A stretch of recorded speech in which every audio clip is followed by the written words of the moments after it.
The job listing appeared on my screen at 2 a.m. when desperation had me scrolling through the 40th page of employment websites. My savings account had $127 left. My landlord had taped an eviction notice to my door 3 days ago.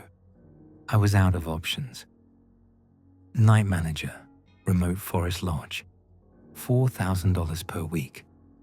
One simple rule, $4,000 a week for a night shift. The listing was bare bones, just an address and a phone number. No company name, no detailed job description, no requirements listed, just that one line and a promise of competitive pay. I called the number at 2:03. A man answered on the first ring, as if he'd been waiting by the phone. Pinehaven Lodge, you're calling about the position? Yes, Can you start tomorrow night? Yes, but I'd like to know more about. Be here by 9 o'clock. The address is on the listing. Don't be late. My name is Mr. Greenhouse. I'll see you tomorrow. He hung up before I could ask anything else. I should have seen that as a red flag. I should have questioned why someone would hire me without an interview, without even asking my name. But $4,000 a week was $16,000 a month, and I hadn't had a paycheck in 3 months. Desperation makes you ignore red flags. The drive took 3 hours, each mile taking me deeper into forests that seemed to swallow civilization whole. I lost cell service after the first hour. The road narrowed from highway to 2-lane blacktop to barely paved single lane.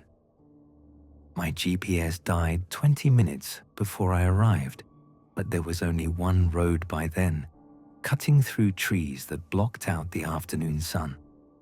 The Pinehaven Lodge appeared suddenly, a break in the endless trees revealing a 3-story building that looked frozen in time. The architecture was pure 1970s. Lots of wood paneling, geometric shapes, large windows flanking a central entrance.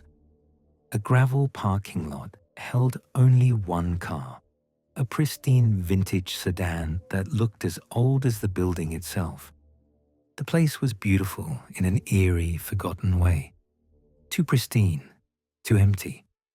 The flower beds were immaculately maintained, the windows spotless, the paint fresh.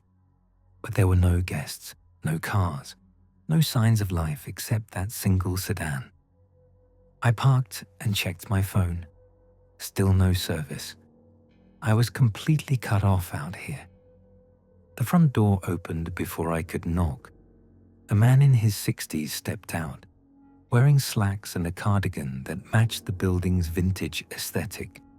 His smile was wide and practiced, the kind of smile that didn't reach his eyes. "Ethan Pierce?" he asked. I nodded, surprised he knew my name. I hadn't given it over the phone. "Mr. Greenhouse, welcome to Pinehaven Lodge." He shook my hand with both of his grip too tight, too desperate. Come in. Let me show you around before the shift starts." The interior matched the exterior, stuck in the 1970s, but impeccably maintained. The lobby was spacious, with vintage furniture arranged around a central fireplace. The front desk was solid wood, with an old-fashioned guest register and key rack behind it. Black and white photographs lined the walls, showing the hotel in various decades.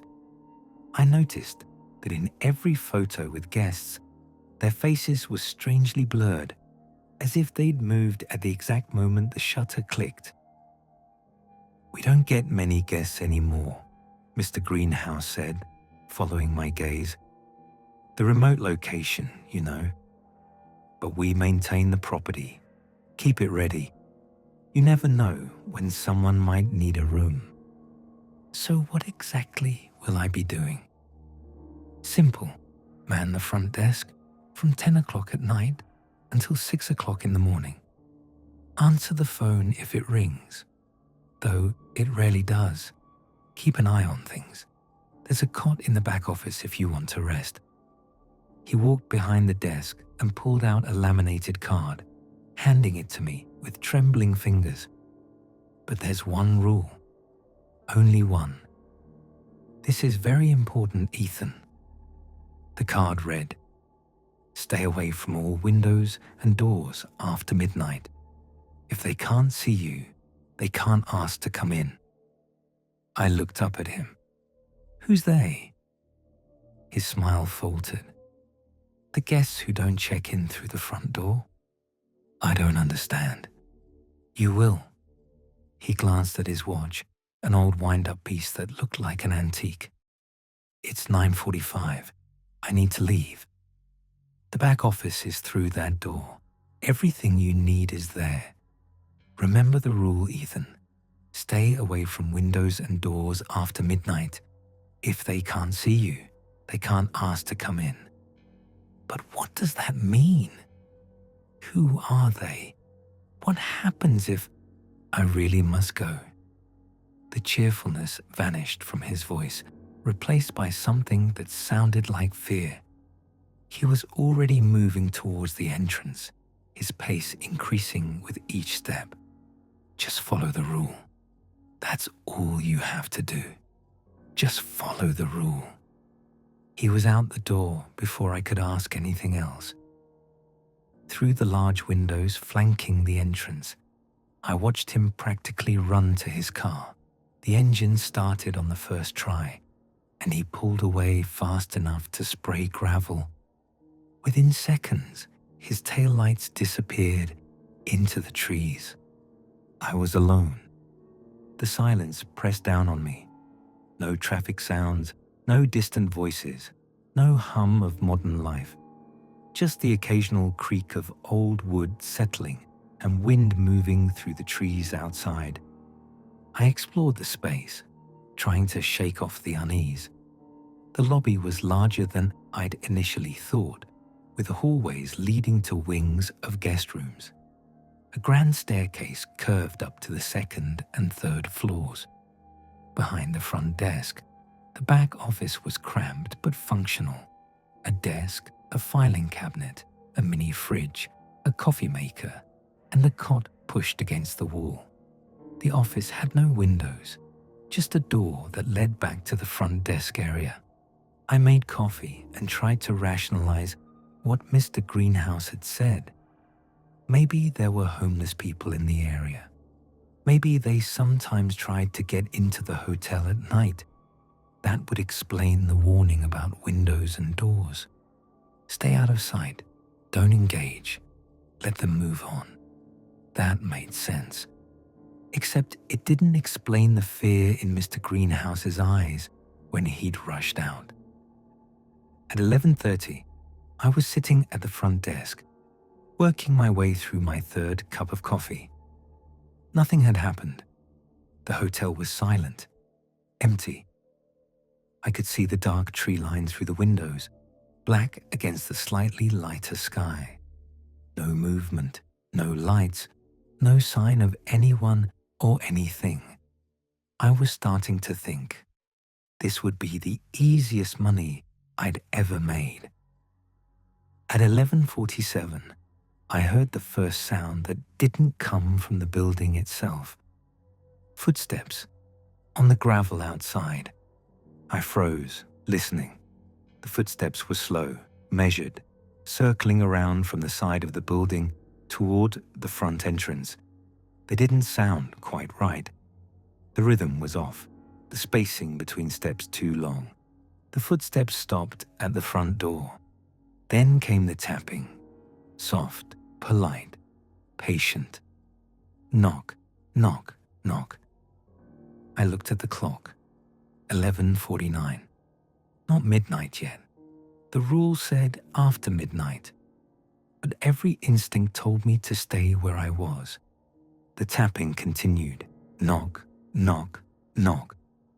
Always the same rhythm, never varying, never getting louder or softer. patient, persistent.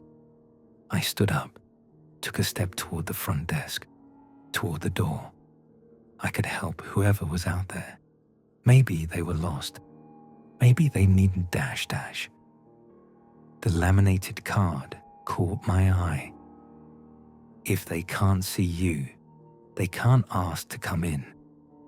I retreated to the back office instead, leaving the door cracked just enough to see the front entrance at an angle. Through the gap, I could make out the glass panels beside the door. A figure stood outside, visible only as a dark silhouette backlit by moonlight. The proportions were wrong. The figure was too tall, the limbs too long, the head sitting at an angle that human necks didn't quite achieve. The tapping continued. Knock, knock, knock. I held my breath, pressed against the wall of the back office where I couldn't be seen from outside. The tapping went on for 20 minutes, never changing, never stopping. Then, at exactly 12:09, it ceased. The footsteps resumed, circling back around the building and fading into silence. I didn't sleep that night. I stayed in the back office until the sun rose, every muscle tense, jumping at every small sound. At 6:03, Mr. Greenhouse's car pulled into the parking lot. He entered through the front door, his forced cheerfulness back in place. How was your first night? Something was at the door. Around midnight, it was wrong. He nodded, unsurprised. But you followed the rule. Yes. Good. That's very good, Ethan. He seemed genuinely relieved. They're curious. They've always been curious. As long as you stay out of sight, they'll eventually leave. What are they? The forest has been here a long time, Ethan. Longer than the hotel, longer than the roads. Some things were here first. He pulled out an envelope from his cardigan pocket and handed it to me. Your first week's pay, in advance, as promised. I opened it, $4,000 in cash. Will you be back tonight? He asked. I thought about my eviction notice, my empty bank account, the envelope of cash in my hands. Yes. His smile widened. Excellent. See you at 9 o'clock. The second night, I was better prepared. I'd brought a book, some snacks, a blanket. I'd set up the back office as a bunker, planning to spend the entire shift away from any windows. Mr. Greenhouse had left at 9:45 again, that same barely controlled panic in his exit. At 11:45, they arrived. Not one this time. Multiple sets of footsteps, moving around the building in a coordinated pattern. They were circling, like predators testing a perimeter. The footsteps didn't sound quite right, sometimes too heavy, sometimes too light. The rhythm always slightly off from human movement. At 11:53, the scratching started. Long, slow drags against the windows. Not claws, the sound was wrong for that. More like fingernails, but too many of them, creating a sound like wind chimes made of bone. I stayed in the back office, door cracked, watching the front desk area. I couldn't see them, but I could hear them, circling, scratching, waiting. At midnight exactly, the whispers began. They came from everywhere at once, the windows, the doors, the walls themselves. The words were almost intelligible, like a language I should understand but didn't. The sounds formed patterns that felt like they carried meaning, like my brain was trying to translate something it wasn't equipped to process. The whispers grew louder, more insistent. I put my hands over my ears, but it didn't help. The sounds weren't just entering through my ears. They were pressing directly into my skull. At 3 o'clock, the front door handle jiggled. Then a voice, clear and human-sounding, came from just outside. "Hello? Is anyone there? I need help." It was a woman's voice, young, frightened. Every instinct screamed at me to answer, to help, to open the door. Someone was in trouble. Someone needed assistance. What kind of person would I be if I didn't? I clamped my hand over my mouth, physically preventing myself from responding. "Please," the voice continued. "My car broke down on the road. I've been walking for hours. I just need to use a phone. Please, I know someone's in there. I can see the lights on." The desperation in the voice was perfect, too perfect, like it had been designed specifically to trigger a response. "Why won't you answer?" The voice shifted, no longer frightened, angry now. "I know you're there. I can hear you breathing. What kind of person ignores someone who needs help?" The guilt was overwhelming, but I kept my hand over my mouth and stayed silent. The voice tried different tactics for an hour, pleading, angry, manipulative, desperate. It was always perfectly calibrated, always hitting the exact emotional note that would make me want to respond. But there was something underneath it, a quality I couldn't quite identify, like an echo, like the voice was being played back from a recording, except the recording was somehow happening in real time. At 4:17, the voice stopped mid-sentence. The scratching stopped. The whispers stopped. The footsteps retreated into the forest. The silence that followed was somehow worse than the sounds. I stayed in the back office until dawn. On the third night, I was exhausted. I'd barely slept during the day, my mind replaying those voices, those footsteps, that wrongness that I couldn't quite articulate. But I needed this job. $4,000 a week, $16,000 a month, enough to rebuild my life. I set up a sleeping bag in the back office, as far from any windows as possible. Mr. Greenhouse had seemed pleased that I was still committed, had told me that most people quit after the first week. "What happened to the last night manager?" I'd asked. His smile had faltered. "He only lasted 2 weeks. Doesn't talk about it now. Moved somewhere far from here. Somewhere without forests." At 1:30, I heard something different. A child crying. The sound was coming from inside the building, from the second floor. I sat up in my sleeping bag, heart pounding. A child. There was a child in the hotel.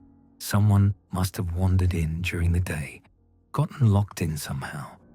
A child was alone and scared and crying. I knew I shouldn't investigate. The rule was clear. But this was different. This was a child. I crept out of the back office, flashlight in hand. The crying was coming from the second floor, echoing down the stairwell. I climbed the stairs slowly, staying away from the windows that lined the hallway. The crying grew louder, more desperate. It was coming from room 217. The door was open, just a crack. Warm light spilled out from inside. "Hello," I whispered. "Are you lost?" The crying stopped. "Are you okay?" I pushed the door open further. A small figure sat on the bed, facing away from me. It was child-sized, wearing what looked like pajamas. Its shoulders shook as if it was still sobbing, but no sound came out anymore. "Hey, it's okay. I'm here to help." The figure turned around. Its face was wrong. The features were human, eyes, nose, mouth, but the spacing was off. The eyes sat too far apart, reflecting my flashlight beam like an animal's eyes. The mouth was too wide, stretching further than human musculature should allow. The skin had a waxy quality, like a mannequin's. It smiled at me. Too many teeth.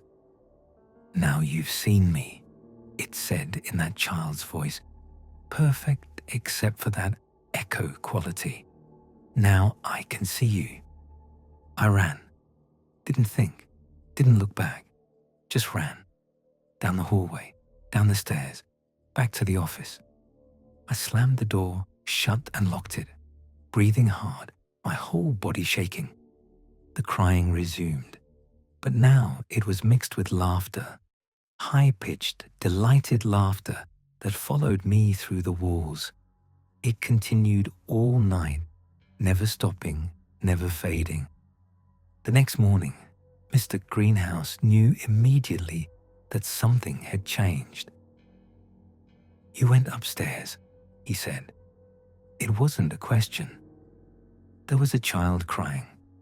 I thought, they know your face now. He sat down heavily in one of the lobby chairs, suddenly looking much older. "They'll be more persistent." "What are they?" "Something old, something that was here before us." He rubbed his face with both hands. The hotel was built in 1968. The founder thought he could coexist with them by establishing the rule. Don't let them see you, and they can only knock. They can't force their way in. The property has protections, old agreements, but once they know your face, what happens then? He didn't answer. Instead, he pulled out another envelope. "Here, double your weekly rate. Hazard compensation. $8,000. I stared at the cash. "If it gets too bad," Mr. Greenhouse said quietly, "lock yourself in the back office and don't come out until dawn. The office has no windows. They can't see you there." "Why don't you work nights?" His hands trembled as he put the envelope back in his pocket. "I made the same mistake you did years ago. They know my face too. But I reached an arrangement. I work days. I'm safe during daylight. Nights belong to them." What kind of arrangement? But he was already heading for the door, that familiar panic setting in as the sun began its descent toward the horizon. The fourth night, they were waiting. I arrived at 9 o'clock to find Mr. Greenhouse already in his car, engine running. He rolled down the window just long enough to say, "Remember, lock yourself in the office if you need to," before speeding away. The creatures arrived at 10:30, earlier than before, and they knew my name. "Ethan," they called from outside. "Ethan Pierce." My name in a dozen different voices, men, women, children, old and young. Some voices I recognized from previous nights. Others were new. They all had that same echo quality, like they were being transmitted from somewhere else. "Ethan, we know you're in there. Ethan, why won't you talk to us?" Ethan Pierce, 28 years old, last employed at Morrison Tech, evicted from apartment 4B. They knew everything about me. How? "Because you saw one of them," a voice whispered in my head. "And when you did, they learned you." The scratching was more aggressive tonight, leaving visible marks on the doors. One of the windows cracked, a spiderweb fracture spreading across the glass, but it didn't break. The protections held. I retreated to the back office, following Mr. Greenhouse's advice. No windows. No way for them to see me. At 2 o'clock, I heard footsteps inside the building. Impossible. All the doors were locked. I'd checked them twice. The footsteps moved through the lobby, slow and deliberate, coming closer to the office door. I locked the door and backed away, grabbing the desk chair as a makeshift weapon. The footsteps stopped just outside. The doorknob rattled. Then a voice, different from the others, older, raspier, more real. "We know you're in there, Ethan. We just want to talk." Silence. "We used to be like you, you know. We worked here too, made the same mistake." Another voice joined in, younger, male. I lasted 2 weeks before I saw one. After that, the nights got harder. A woman's voice. I made it a month. Thought I was being so careful. The first voice again. "Now we can't leave. But we're not alone anymore. There's peace in that, Ethan. A kind of belonging. Join us," they said in unison, a chorus of voices that had once been human. "It's easier than fighting." I pressed my hands over my ears, but the voices continued, seeming to come from inside my own head now. "Every night will be like this, Ethan. Worse and worse. We'll never stop. We'll never tire. But you will. Eventually, you'll make a mistake. Everyone does." At 6 o'clock, when the sun finally rose, they retreated. The voices faded. The footsteps receded into the forest. I unlocked the office door on shaking legs and found the lobby exactly as I'd left it. No signs of entry, no footprints, nothing to prove they'd been inside. But I knew what I'd heard.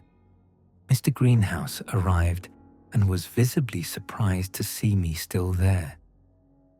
"I didn't think you'd come back after the 5th night," he admitted.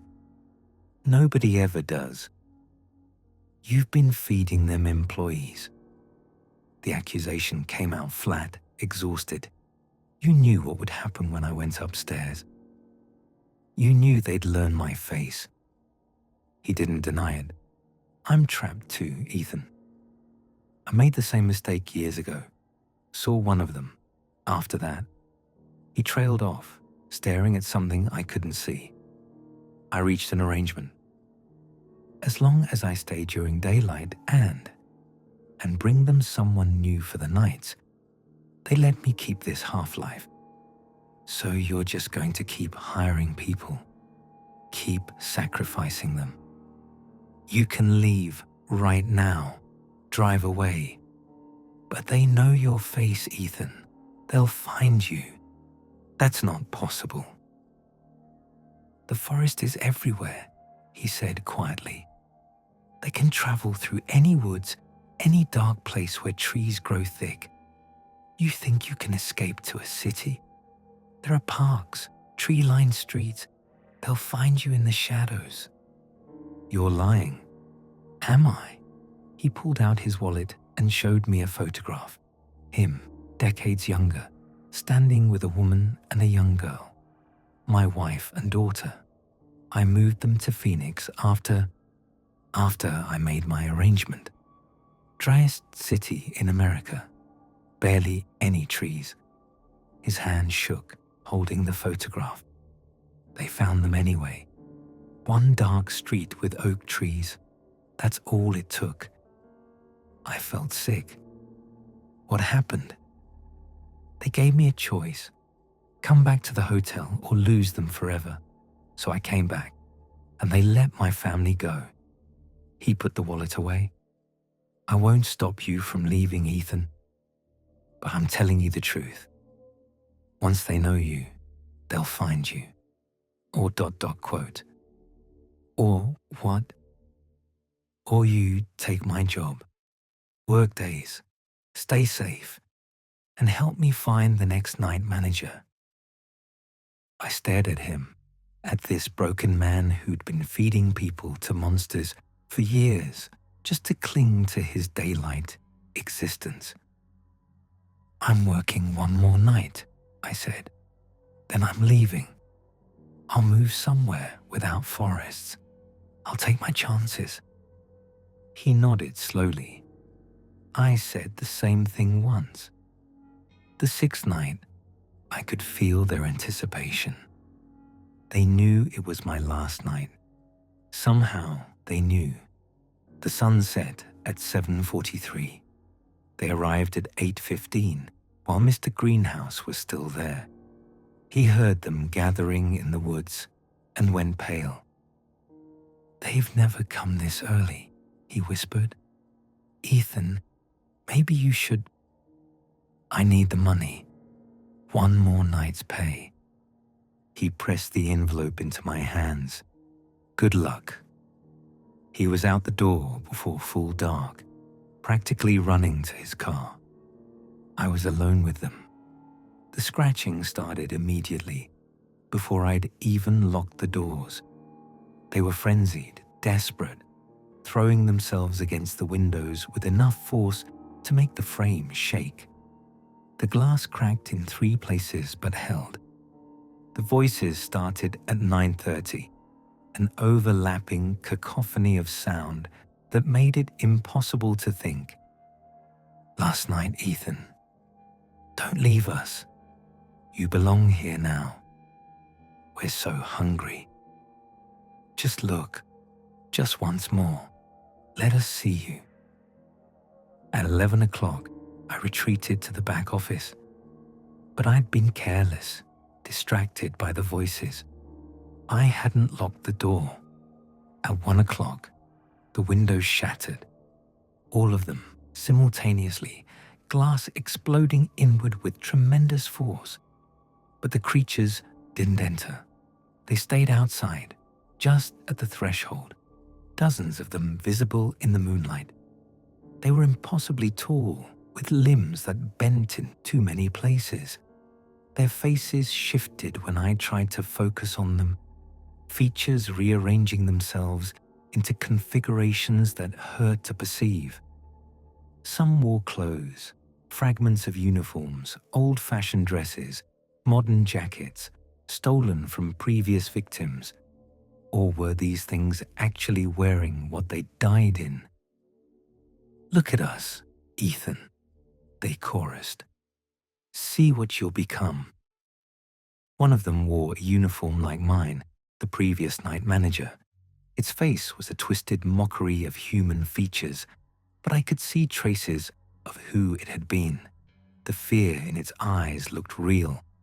2 weeks, it said in a voice that cracked. I lasted 2 weeks before they got me. Now I'm one of them. Now I hunt for them.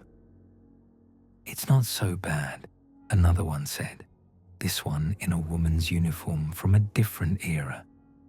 "You forget who you were eventually. The hunger is all that matters." They began to move closer, still not crossing the threshold, but filling the broken window frames with their wrong bodies. I ran for the back office, slamming the door behind me. But in my panic, I hadn't checked the room first. Something was already inside, standing in the corner where the emergency light didn't quite reach. It spoke in my own voice. "You can't run from us, Ethan. We're in your head now." I pressed myself against the door, not daring to look directly at the corner. "Every shadow," it continued in my voice, "every dark window, every moment you're alone at night, will be there. You'll never escape us. You'll never sleep peacefully again." The previous manager tried to run. Made it 3 months in the city before he came back. Begged Mr. Greenhouse for a job, any job, just to be near the hotel again. Some kind of instinct pulling him back. The thing moved closer. I could see its shadow on the wall, cast by the emergency light. The proportions were all wrong. Look at me, Ethan. See what you'll become. I kept my eyes squeezed shut, refusing to give it what it wanted. Look at me. The voice lost its human quality, becoming something else entirely.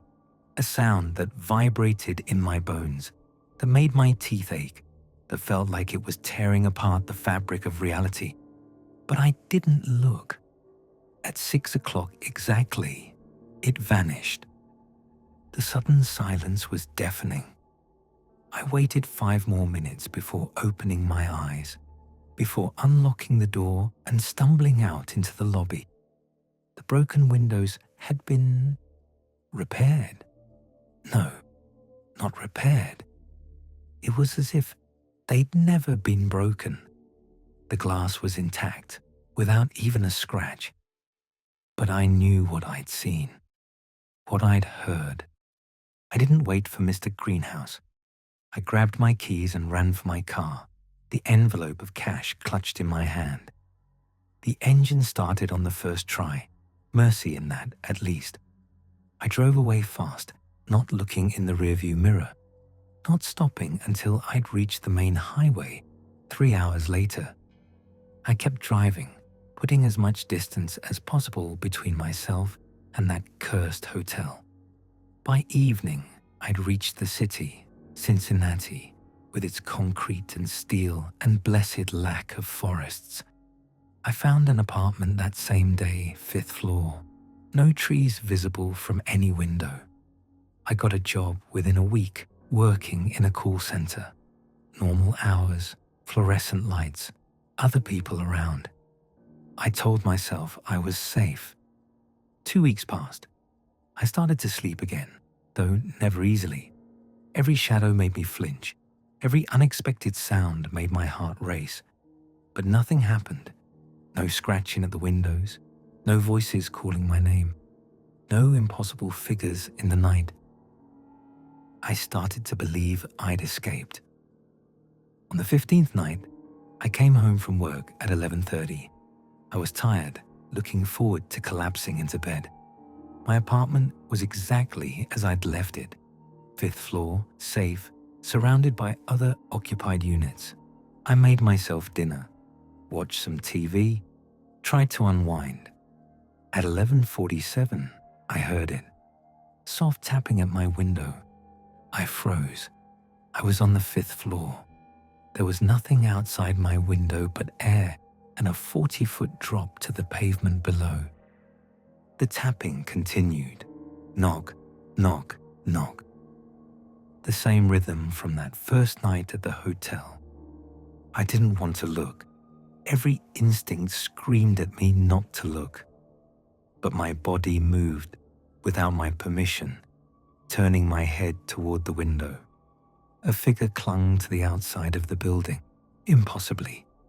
It had my face, not a resemblance, not a similarity. My exact face, down to the scar on my chin from a childhood bicycle accident, the slight asymmetry of my eyebrows, the specific shade of my eyes. It smiled at me with my smile, too wide, too many teeth. "Hello, Ethan," it said in my voice. "I've been waiting." The tapping continued as I backed away from the window, as I stumbled into my bedroom and slammed the door, as I called 911 on a phone that had suddenly lost all signal. The tapping followed me, moving from window to window, even though that should have been impossible. "Let me in, Ethan. I've been waiting."